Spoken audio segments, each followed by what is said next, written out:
Begin the current Daf Mesechus Bava Kama Daf Tzadi Dal. We begin 8 lines up in the bottom of the Yomim Tzadi Gimel of Beis, where the Gemara now goes through a nice chunk of discussion regarding the principle that we just said, which was the opening of this parak regarding shinui, regarding the kinyan of shinui, which the question was, when you change something, does that make it now that it's different?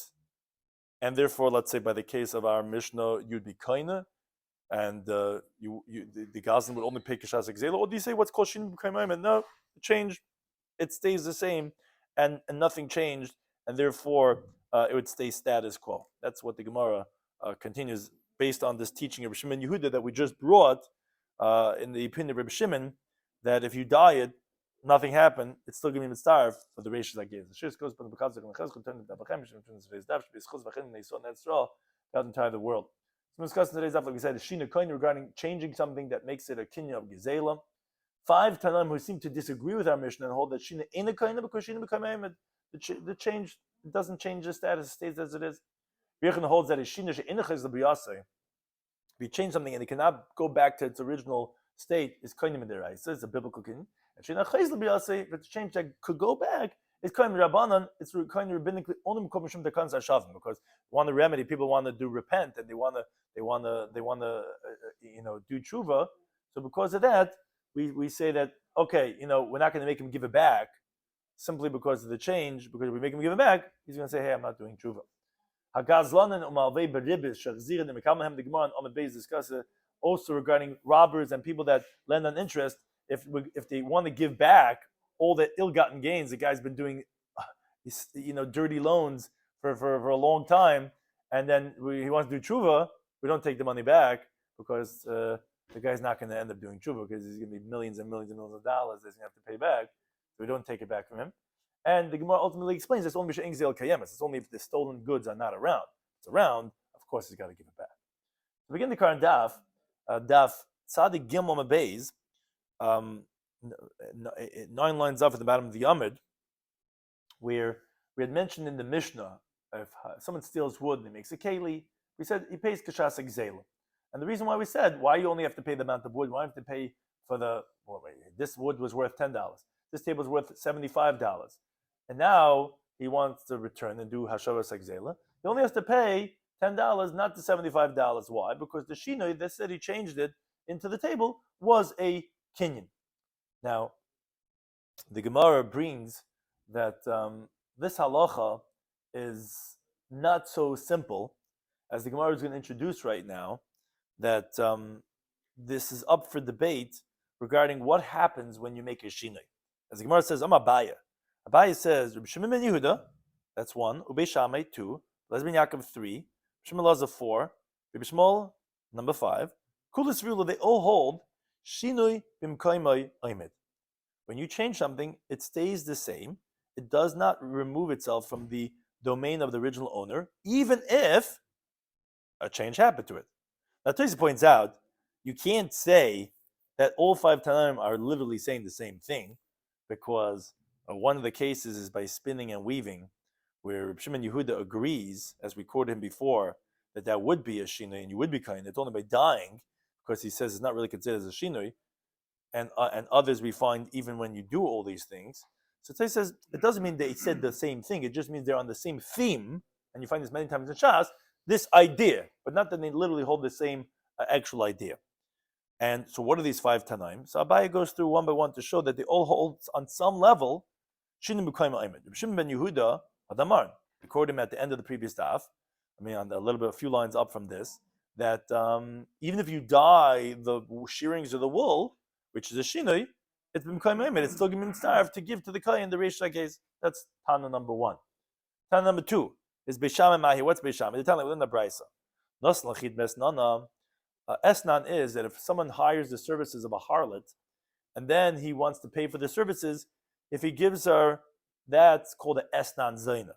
And that's forbidden to be brought as a carbon in the base of Mikdash. So let's say he gives her wheat for the Esnan. Vasan says she turns it into flour. He gives her zaysim, olives. Vasan Shemashim turns it into oil. He gives her anavim, grapes. Vasan Yain, she turns it into wine. So Tanichada, we learn in one brayse, asa, it's forbidden to the mizbeach. But Tanidach, mutter, we learn another brayse, it's permitted in the mizbeach. He says Tana Guryan, as we continue to Tzadi Dalman Av the Maspire, which is the name of a place. he taught. So how do we understand these two brises?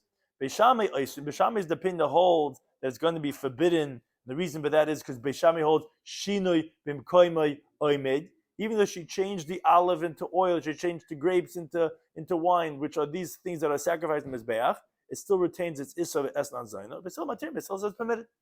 Now the Gemara explains my time to Beishamai. What's the reason Beishamai that it's going to be forbidden?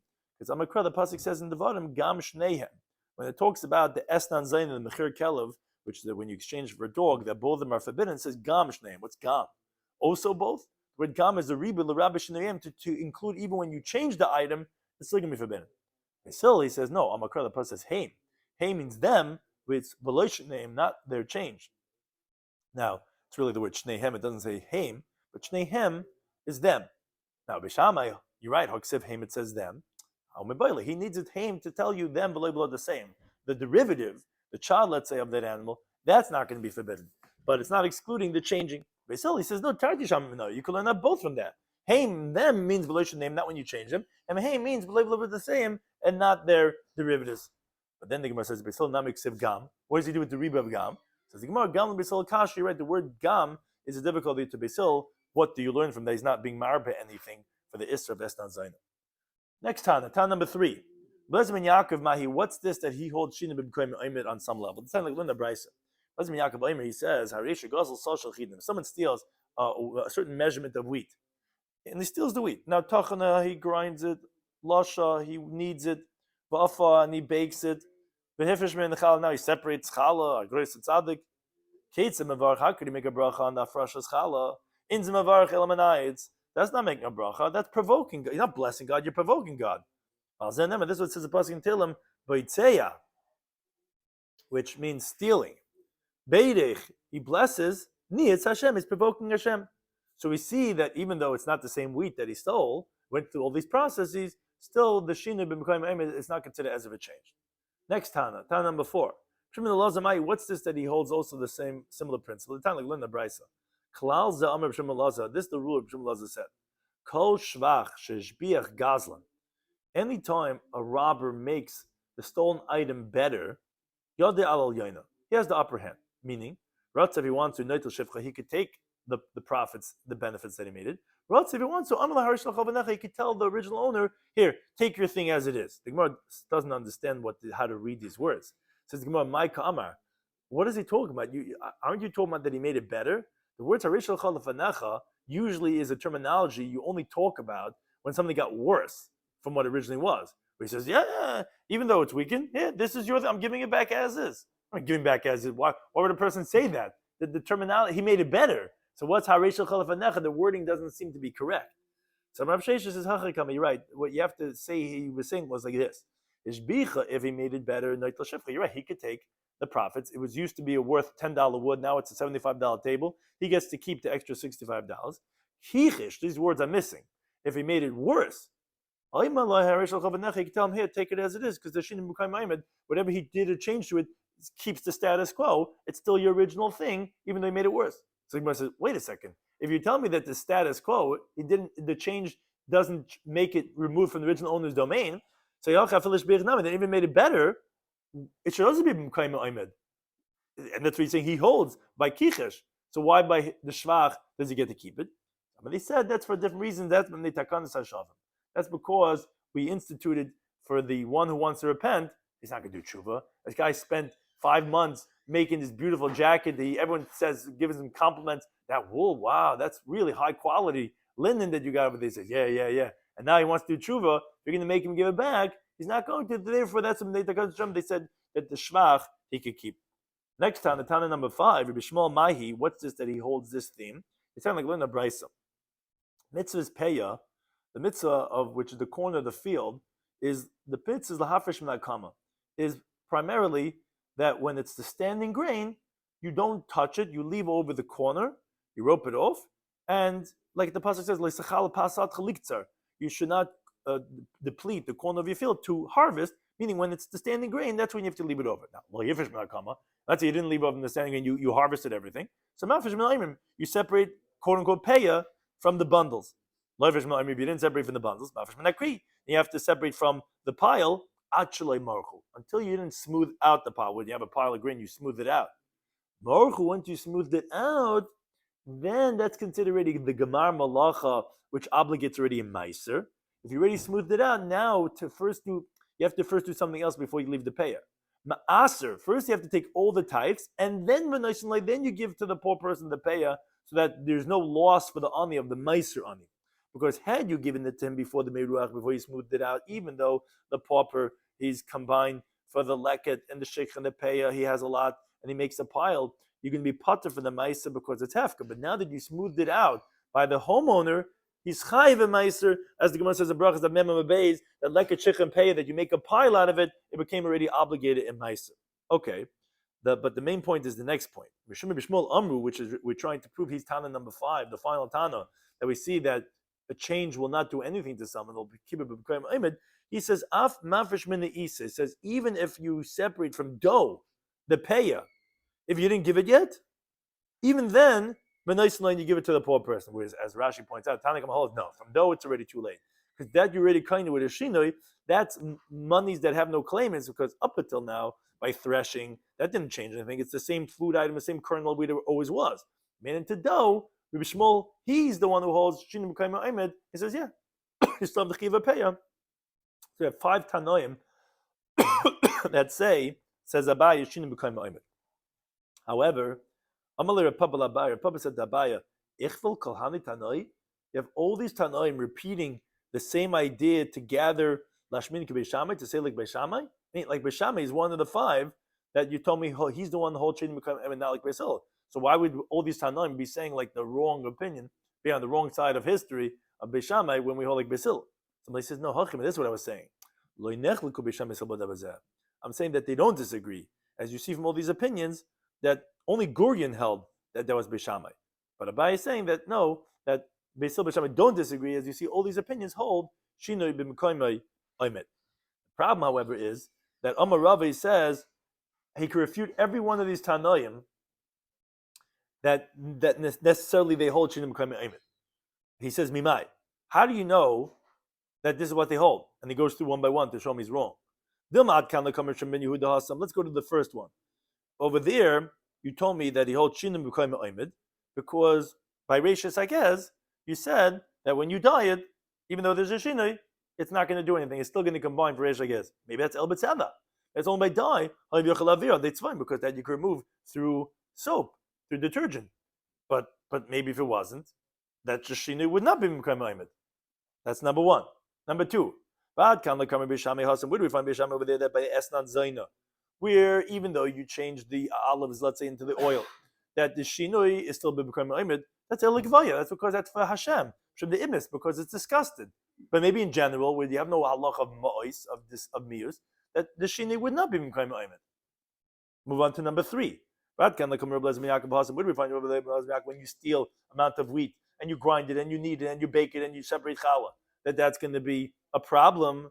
That's ela in your bracha. That's only because you're making a blessing on the afrashas challah. It's a mitzvah coming through a sin. But in general, maybe Shina would not be Mekayim. Maybe it would change something. And Tana number 4. Where he says over there when the gazan weakens the item and makes it lean, that he can still return it as it is, apparently because the Shina B'Kayim Ha'emed. Says Rabbi, no, that's Elabak Chasher Hadar, because the change that you did, that you weakened the animal, that's a change that could be, and we know people go on the diet, that they lost all the 50 pounds, and he says there's a krachan, that's a hakta. They give him a good salami sandwich, but before you know it, he's right back. He balloons right back to the weight he was the day before. So that could go right back. That's why he could tell him Harishal Chalafanecha. It's not a rai, it's not a real shinoi. And number 5, where do we find Bishmol over there? That says that the halacha of peya is that you would have to be mafresh, even from the dough. Oh, what a shinoi that is. You turned it into dough. It's totally different. And still you see, you have to be mafresh, peya. You see that shinim b'kayim ha'emed? No, that's elenya peya. That's only in the halacha, uniquely to peya. Why? In Parshas Kedoshim, it says, don't deplete the corner of your field to harvest it. And by Ashur Chesev, it says, so you have 2 psukim saying, Tazev Oisai. What for? Oh, it says extra Tazev to include it even when you change it, you still leave it the payah that you're not going to be kaina. But that's because it's special gzeis akasim. Oh, but then you're going to say, okay, ligmanei. But then why don't we learn that from there? Yeah, so pay will be the biblical paradigm of that ashina b'mkaima emet. No, because matnas anim shani gifts to the poor are different. There we say that specifically the Torah is stringent for the benefit of the poor, but in general we won't say it. And the Gemara just proves this idea that that we see that payah might be different, not because of the principle of shinoi, because the Rabbi Yonis actually asked this question. He says, "My time Rabbi Shmuel, this fifth Tana, what's the reason of Rabbi Shmuel? Why does he hold that you have to separate payah even from dough? Is it mishum diksava shina and the kindness because he holds that shina does not kaina? I don't know. Maybe maybe shina is kaina. Like we said, it's not a raya. It could be because of either one. It could be he holds shina doesn't do anything, or it could be hold no shina does, but it says extra time the word tazib. But the Gemara says, wait a second. If you hold, like Abaya thought to say, the reason why Rabbi Shmuel holds you have to separate payah even from the dough is because a change to the wheat is not an acquisition. Well, then taziv say the kazach manalamali. Then what do you need the extra taziv for?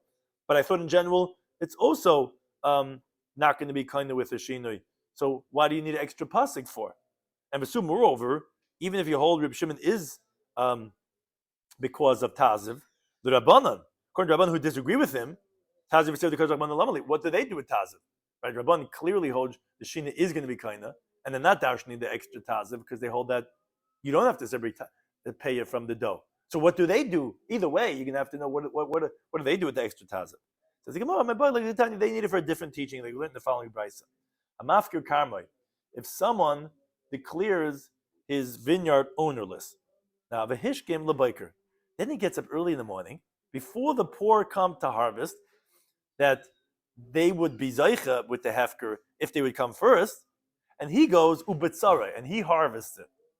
So the halacha is he's still going to be chayiv. Even though hefker is exempt from these items, the fact that he was mafkrid, but he goes and harvests himself, he's going to be chayiv beperet, which are the single ones, the single ones that fall, b'shikha, the forgotten bundles, ubepeya, and leaving the corner of the field. This is the point that we're bringing from the extra taziv, because each one of these have extra taziv to tell you that even though you're mafkrid, you're going to have to leave it anyway if you harvest it. The only one that's different is a pater and a meiser. He'll be pater from giving meiser to the poor, because even though hefker is pater from all these things, it says, and the reason why hefker is pater because it says artzacha, sadcha, karmacha, it has to be yours, not when it's hefker. But the extra taziv excludes all these types of cases that the hefker is not going to exempt you, even though it's pater from meiser. Because all these things, as Rashi quotes at length, it says extra taziv, but by meiser it doesn't say extra taziv.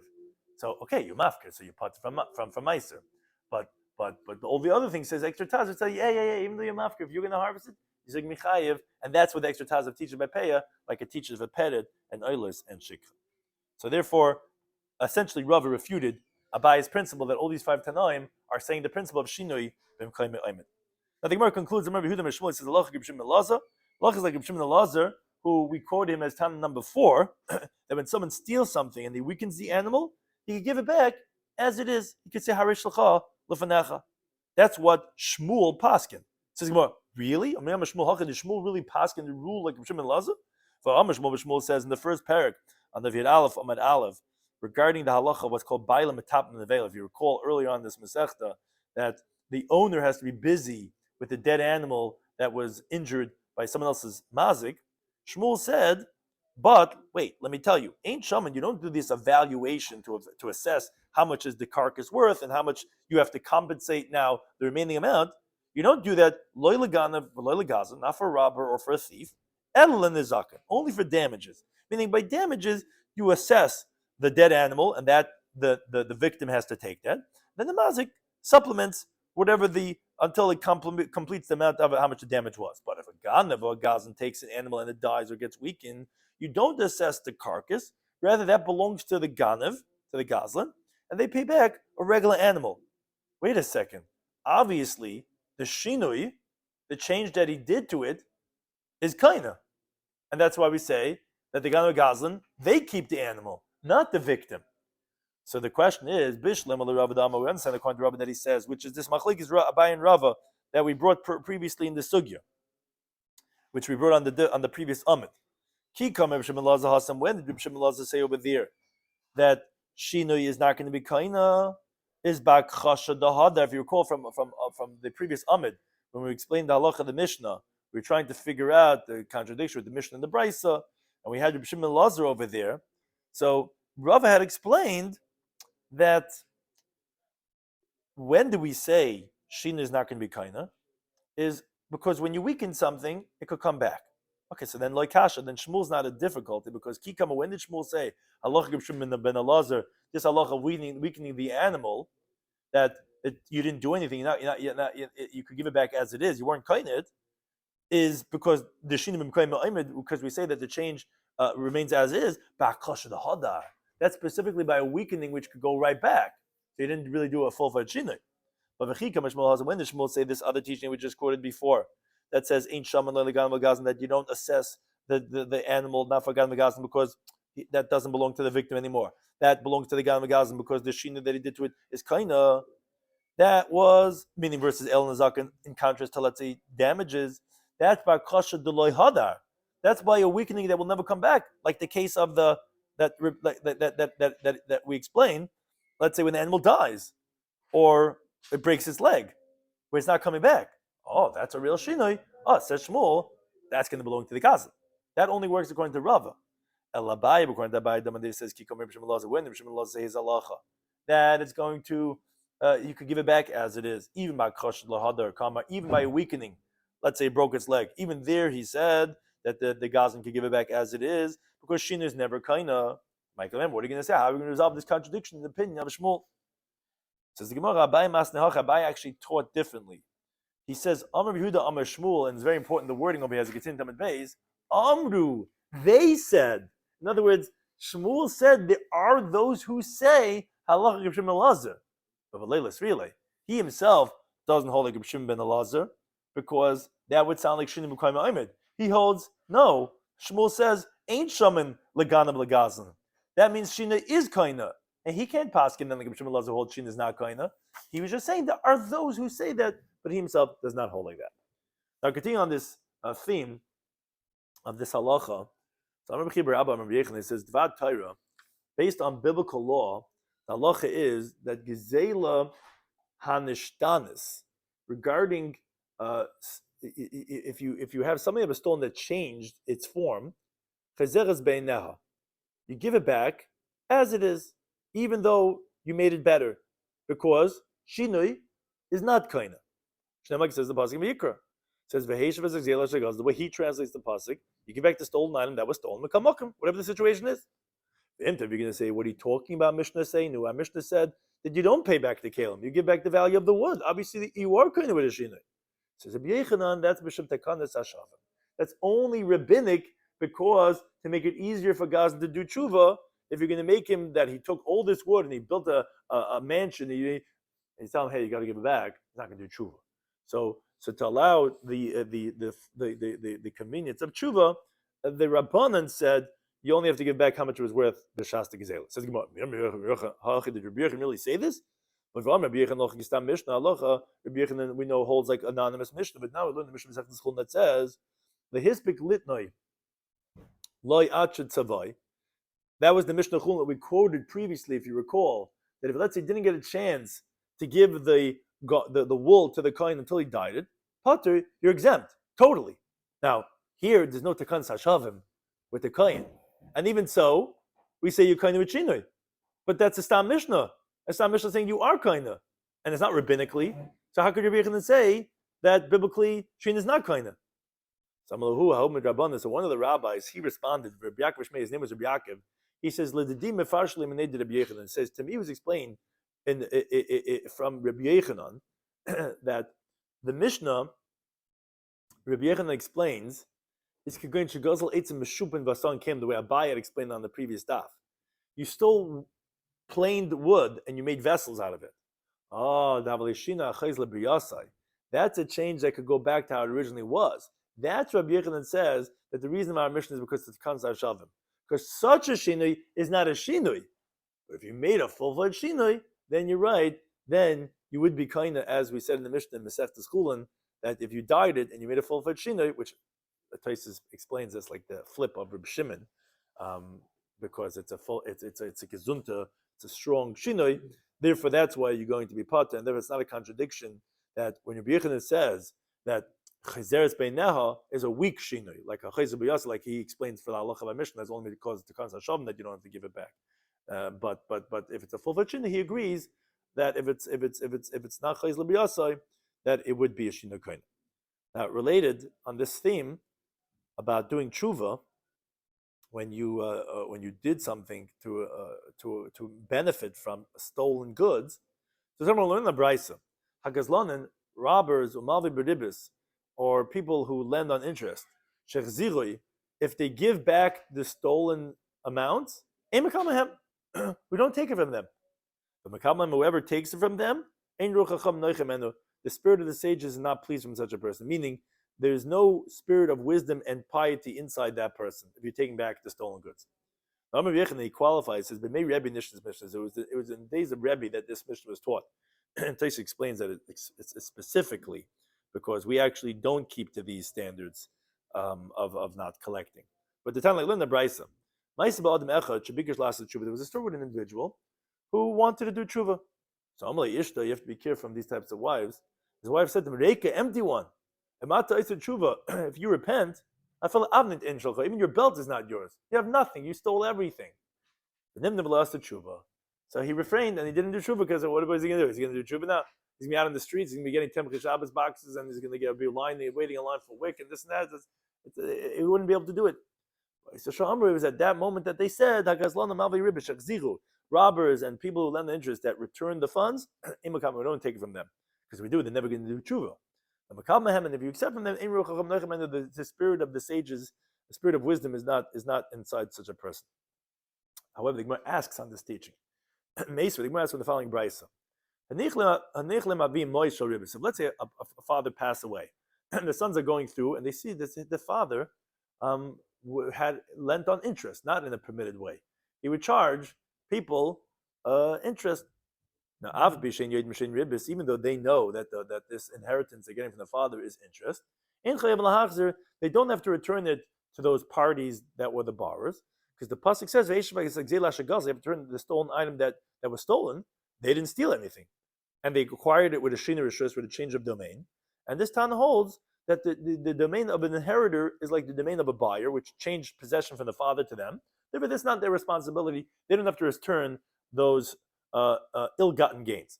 Now the problem is the inference is inhu delay. They don't have to. The Yershim havim chayv lahachzer. The father has to return it. Didn't you just tell me that they shouldn't be returning the funds? So the Gemara, no. The bedinu davim namei chayv lahachzer. The truth is that you're right. The father also doesn't have to return it. I bother telling me to do it. So why are we talking about the Yershim then? From the Kabbalah Mishnah, say only because we wanted to teach the end of this brisa. The brisa says, however, if the father left over them, let's say a cow or a jacket, or any distinct item that's recognized to the public that this is what was stolen from a certain person, and he leaves this over. There's Yershim, then Chayav and that they have to return. They covered Avim because of the dignity of their father, because everyone sees like it's an eternal disgrace for him. So the Rishon spoke about them, but the truth is even the father also doesn't have to return the ill-gotten gains. The problem, however, parenthetically, the Gemara asks on the Brisa, wait, they covered Avim, Chayim Lahach, they tell them that the Sefer was teaching us because the dignity of their father, they have to return the jacket or the cow that he stole that everyone knows is someone else's. But Ikri Khan, you should recite it by the pasuk in Shemais. It says, "V'nasi ba'am chalita'ar," a prince amongst your people, you shouldn't curse. Which what's ba'amcha means ba'isa amcha, that if he acts like one of your people. Here, the guy didn't act like one of his people because he's a goslin. So you don't have to honor your father in that type of situation. So why is that obligate to return the item so that he has his dignity? No, because Amar Pinchas says in Chagiga Daf Chavav Med Aleph, B'shas Tshuva, where he repented. B'shas Tshuva, here's where the father did Tshuva. So therefore, he is in the category of Oisa Maisa Amcha, and therefore you have to be worried about his covenant. Therefore, you have to go ahead and return the stolen objects. He must have, I don't understand. Yasa Tshuva, if he repented, my boy Gabe, what's this cow doing by him? Tshuva of stolen goods doesn't help to klap al chet. You have to actually return the stolen things. So, he didn't get a chance to return until he died, but he did tshuva. And therefore he is Oisamais Amcha, and therefore you have an obligation to return the distinct item. But again, it's not a difficulty. Even the father himself would not have to return it. But Gemara, however, continues to ask, Tashema. The Brisa says, Hagazlanin umalvi beribis. We said in that Brisa that the robbers and those who lend on interest, so there's a Brisa that says, Gavu, even though they collected, they have to return it. So the Gemara first doesn't like the wording. Gazlanin, when you're talking about one of the cases, the robbers, what does it mean if they collected? He gazla. If he stole it, he stole it. If he didn't steal it, like gazl, he didn't steal it. Why are you calling them a gazlanin? We just collection have to do with gazlan. So the Gemara amends the Brisa. I'd rather say the hagazlanin, the robbers of my new. Who are the robbers that we're talking about? Malvi ribiyos, those who lend on interest. You're a gazlan. You're really stealing. Not allowed to. Ava pisha gavu, even though they collected already their funds of interest. Machzirin, they have to return it. And as Rashi points out, for sure, if they didn't collect it, then we tear up the documentation. So I don't understand. You told me that they're not supposed to return it. And here we see that even if they collect it, they have to return it. Says the Gemara, yes, Machzirin, they should return it. But we don't accept it from them. So the Gemara says, so then why are they returning it? Says the Gemara, that's just to fulfill their heavenly obligation. But to actually take it, we don't take it from them. Okay, the Gemara says, Tashma, let's bring another raya. Hurayim, the shepherds, which Rashi points out, they're robbers. The way Rashi explains is that because to graze in other people's fields, they're stealing from other people's grain. Vahagaboim, or let's say the tax collectors of the king, who they take more than what they're supposed to, or vamoichsim, those by customs, who we know how much they take inappropriately. Shuvas and kasha, says the Brisa, that for them to repent is very difficult because they steal from the public. They don't know who to give back to. Machzir makirin, but at least they should give back to those that they recognize that they stole from, where he made him pay too much taxes, he made him pay by customs, he took from this guy's field. At least to who you recognize you give back to. I thought you said that Gazlanan, you don't give back. So they said no, the same answer. Machzin, they have to give it back. We don't accept from them. So so why they return it? Let's say Shemaim. So biyaitze, but we don't actually take it from them because those are not going to do tshuva. So you must say, if that's the case, why does the Bride say it's hard for them to do tshuva? But it means it's very easy for them to do tshuva. They don't have to give it back. Says Gemara, moreover, look at the sefer. It says now, if they don't recognize who they stole from, because this guy's always been stealing from people, they should engage in public works. Remember, because he explains, he should have pits of water, make a water cooler, which is something everyone needs, and then whoever were the victims will have benefit. So, like on some level, it's like some type of a tshuva. One thing is, you do have to actually give it back. I thought you told me that Gazlan Malabiribis don't have to give back. The Gemara has a few different approaches. You're right. Rather, you have to say like this: Khan, these second sources are koden takana. They were before what was instituted, because this Mishnah that obligates to return was in the days of Rabbi, before the takana. Kan lacha takana. When we said that you don't have to return, it was after the takana, like we said in the days of Rabbi. That after that story happened. That's one simple way. Or another approach is Rab Nachman said that the takana was specifically only when the stolen items are not around. That's when we said he doesn't have to give it back. You could say even after the kana. But it's not difficult. We continue outside the Haim and Alf. Kan, the second source that obligates is B'Gzela Kayemis. When the stolen items are good, then you have to return it. Kan, the first source was B'Shen Gzela Kayemis, when the stolen items are not around. So wait a second. If you remember the story where the whole takana came from, the wife told the husband, well, Avnate. She said, even your belt is not yours. Gzela Kayemisi, that's a stolen item that's there. And it was on that story that the whole takana was into the days of Rebbe that you don't have to return. I thought you told me when the stolen items are there, you have to return it. Says the Gemara, no, it's not that he stole that belt. My Avnate, the may Avnate. I mean, say the value of his belt, whichever one, either the belt that he stole, the value of that, or his belt, the value, he owes the money, but the actual original stolen items are not there. That was what we said you don't have to give back. Says the Gemara, but you tell me wherever the stolen items are around, Rabban did not make the takana, you have to give it back. But a beam, cross beam, the Gzeil Kayemesi, which that beam is still there. It's now we learn Mishnah that says Alamarsha Gazel regarding a stolen beam, Shabano Babira, that was built into a building. Sheetal Damaf. The halacha is that the victim could only take the monetary value, and he can't force him to give back his beam because the remedy for those who want to repent. I thought you told me when the stolen item is around, you have to give it back. That's an exception. There's different. Keeping the ikab say to the bida, that would destroy his whole building. Shavrabban could less. Rabban made it like as if it's not around anymore, but the value you have to give back because since the stolen item is there in the building, Rashi explains, yeah, you would have to give back the value of that. But when it's not around at all, then you don't have to give back even the value because or else the guy wouldn't even have his value of his belt, like we said. But if the actual, so there's really three categories. There's when you have the item there, you have to give it back. When the item's not there, you don't have to give back even the monetary value. And then you have the cross beam, which it's there, but it would be such a loss. We made it like it's not there, and therefore then you have to give back at least the monetary value of the beam. Thank you to any time for hosting us.